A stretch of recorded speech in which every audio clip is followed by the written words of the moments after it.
Perkataan Karl Marx yang mengatakan bahwa agama adalah candu dicerna mentah-mentah oleh musuh dan anggotanya. Tidak mengherankan jika mereka tidak segan-segan membantai para kiai dan para santri. Pada dasarnya, pembantaian itu merupakan bagian dari aksi PKI untuk memberangus pengaruh agama Islam di tengah masyarakat. Para kiai, ulama dan santri dikunci di dalam masjid yang kemudian dibakar hanya karena mereka benci dengan agama Islam. Dengan alasan kaum FDR PKI, mereka tidak suka dengan orang-orang Masyumi. Semua pimpinan Masyumi dan PNI dibunuh dengan cara yang tidak manusiawi. Semua sudah masuk. Tolong semua. Kejar, cepat. Allah Akbar. Tubuh mereka dipisahkan dengan kepalanya dan pembunuhan keji lainnya. Orang-orang yang terbunuh dibiarkan tergeletak di sepanjang jalanan di kota Madiun. Sehingga hanya dalam beberapa hari saja, darah manusia telah membanjiri kota Madiun. Banyak mayat-mayat membuat beberapa daerah berbau anyir darah. Tidak sedikit pula para korban pembantaian yang dimasukkan ke dalam sumur-sumur yang telah disiapkan. Setelah berhasil menguasai Madiun, PKI kemudian bergerak ke pesantren Sabilul Mutakin, atau yang lebih dikenal dengan pesantren Takeran. Bersamaan dengan kudeta terhadap pemerintah, pendukung PKI mengincar tokoh-tokoh dari pesantren Takeran. Karena pesantren Takeran pada masa pimpinan Kiai Imam Mursyid Mutakin merupakan pesantren yang paling berwibawa di kawasan Magetan. Jumlah korban pembantaian di Magetan tidak dapat diketahui secara pasti. Namun sumur-sumur tua dan lubang-lubang pembantaian yang dipakai anggota komunis untuk menghabisi lawan tersebar di berbagai tempat di Magetan, sekaligus menjadi saksi sejarah kebiadaban PKI kala itu. Pada ba'da sholat Jumat, pimpinan pesantren Takeran, yaitu Kiai Imam Mursyid, didatangi oleh tokoh-tokoh PKI. Di antara rombongan tersebut ada salah satu mantan santri pondok pesantren Takeran. Saat didatangi tokoh PKI, pimpinan Takeran dibawa keluar dari musola kecil untuk berunding mengenai Republik Soviet Indonesia versi PKI. Pada saat itu pesantren sudah dikepung ratusan orang PKI dengan berpakaian hitam, serta memakai ikat kepala berwarna merah dan dilengkapi dengan senapan. Satu persatu tokoh-tokoh pesantren Takeran ditarik oleh PKI, diawali dengan penangkapan sepupu Kiai Imam Mursyid, yaitu Kiai Muhammad Nur, dengan alasan perundingan membutuhkan kehadiran Kiai Muhammad Nur.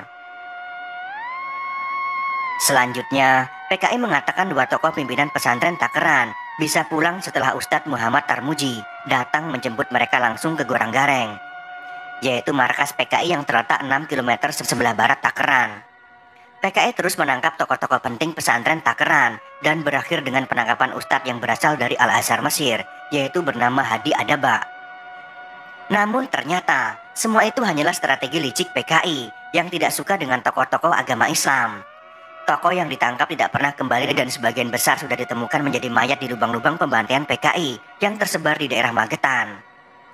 Namun anehnya, tokoh penting pesantren Takeran yaitu Kiai Imam Mursyid tidak ditemukan mayatnya. Bahkan hingga tahun 1990, mayat beliau tak kunjung ditemukan.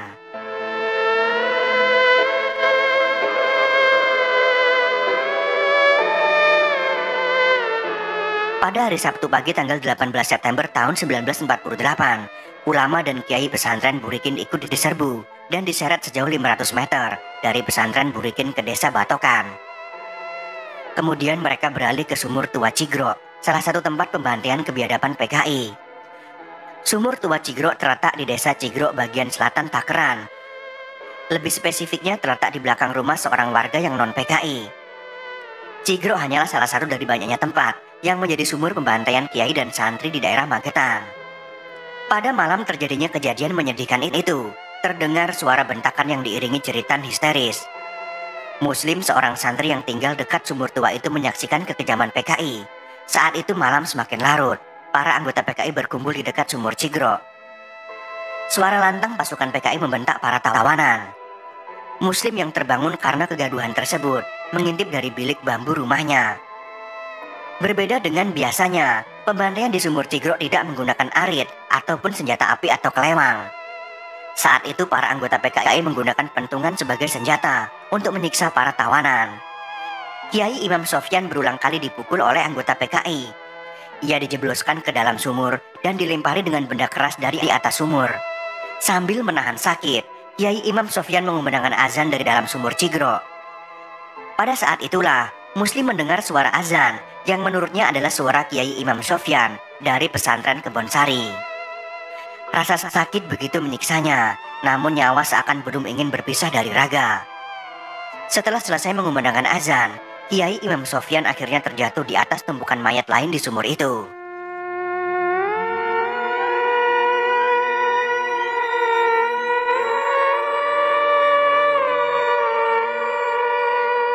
Kekejaman PKI yang seakan tak bertuhan, mereka kemudian menimbun dengan jerami, tanah dan bebatuan.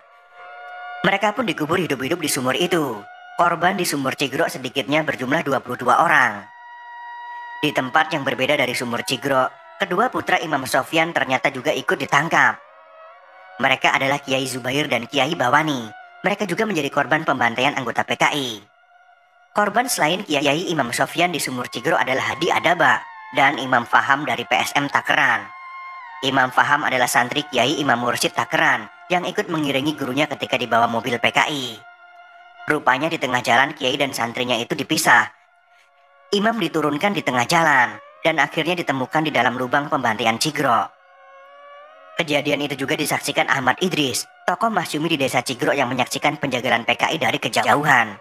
Idris mengatakan, tawanan saat itu dengan kondisi tangan terikat dihadapkan ke arah timur sumur dan kemudian dihantamkan dengan pentungan di bagian belakang kepala yang kemudian dimasukkan ke lubang Cigrok. Para tawanan menjerit kesakitan sebelum akhirnya jatuh ke dalam sumur Cigrok karena dipukul dengan pentungan. Banyak dari mereka yang langsung tewas setelah dipukul menggunakan pentungan, namun ada pula yang masih hidup dan berusaha keluar dari sumur itu. Dengan susah payah mereka merangkak. Tangan mereka berusaha menggapai sisi sumur, tapi apalah daya ketika tenaga telah habis. Walau mereka mengeluh kesakitan, rasa kemanusiaan anggota PKI telah hilang. Mereka melakukan perbuatan keji layaknya mereka menyiksa binatang, sebelum akhirnya mengubur para tahanan hidup-hidup.